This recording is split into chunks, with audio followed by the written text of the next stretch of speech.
जिसने सवेरे ब्रह्मवेला में सैया त्याग करना नहीं सीखा, कान खोलकर सुन लो, चाहे हम हो, चाहे आप हो, चाहे कोई हो दुनिया का बड़े से बड़ा व्यक्ति, जिस व्यक्ति ने ब्रह्मवेला में सैया त्याग करने का संकल्प नहीं किया, जो ब्रह्मवेला में नहीं जगता है, उस व्यक्ति के जीवन में न तो भौतिक उन्नति संभव है, ना ही आध्यात्मिक उन्नति संभव है।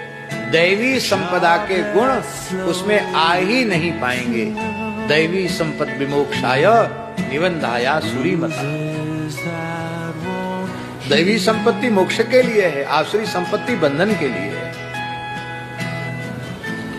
इसलिए प्रत्येक व्यक्ति को ब्रह्मवेला में उठने का निश्चय करना चाहिए। साक्षात नारायण है सूर्य, और रोज हम लोगों को उनका सहजता से दर्शन होता है, पर कृतार्थता की अनुभूति क्यों नहीं होती है? क्योंकि वो इतने सस्ते हैं कि ना स्तुति, न प्रार्थना, न मंत्र का जप, न कोई आचमन प्राणायाम, सवेरे होते ही सामने प्रकट। बोलो भक्तवत्सल भगवान की।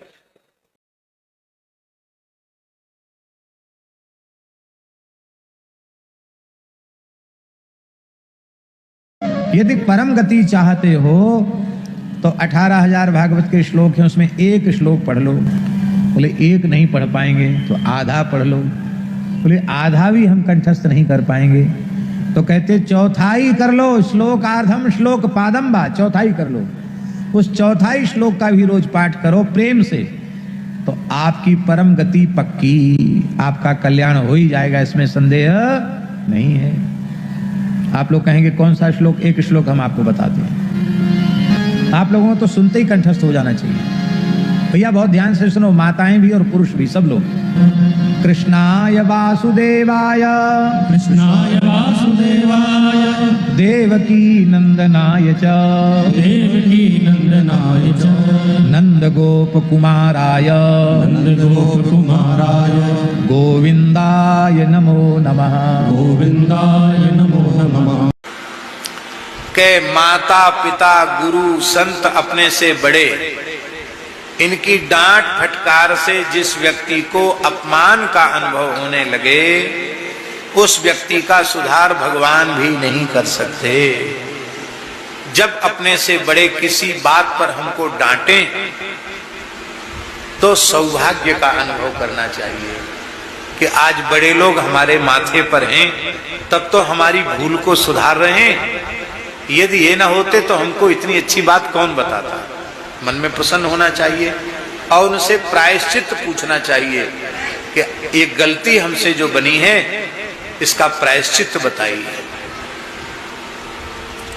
आप विचार करो, आपका पुत्र इस प्रकार का व्यवहार आपसे करे तो आपका मन कितना राजी होगा।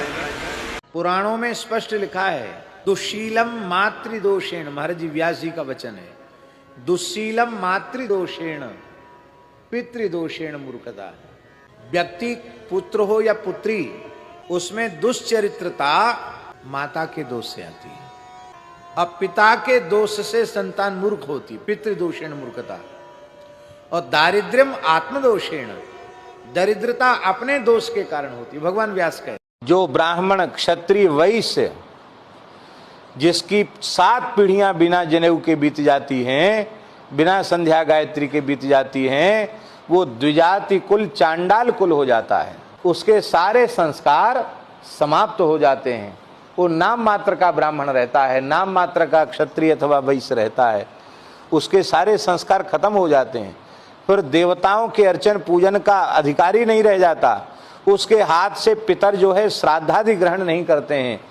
इसलिए आप लोग अत्यंत श्रद्धा पूर्वक ब्राह्मण क्षत्रिय वैश्य तीनों को जनेऊ धारण करना चाहिए और भगवान की भक्ति करना, चोटी धारण करना, कंठी धारण करना, वो तो मनुष्य मात्र कर सकता है, पर ब्राह्मण क्षत्रिय वैश्य 3 लोगों को यज्ञोपवीत श्रद्धा पूर्वक धारण करना चाहिए और जीवन पर्यंत उसका निर्वाह करना चाहिए। कल्याण के लिए 5 ही ग्रंथ पर्याप्त हैं, श्रीमद् भागवत, श्रीमद् रामचरितमानस, श्री भक्तमाल, श्रीमद् भगवद गीता और श्री विनय पत्रिका।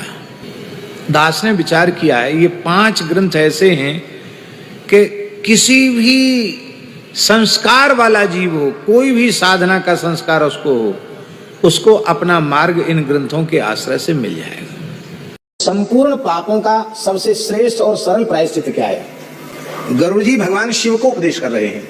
वो कहते गवाम घास प्रदानेन मुच्यते सर्व पातकात्। गायों को घास भरपेट खिला देने वाले व्यक्ति के सारे पाप नष्ट हो जाते हैं।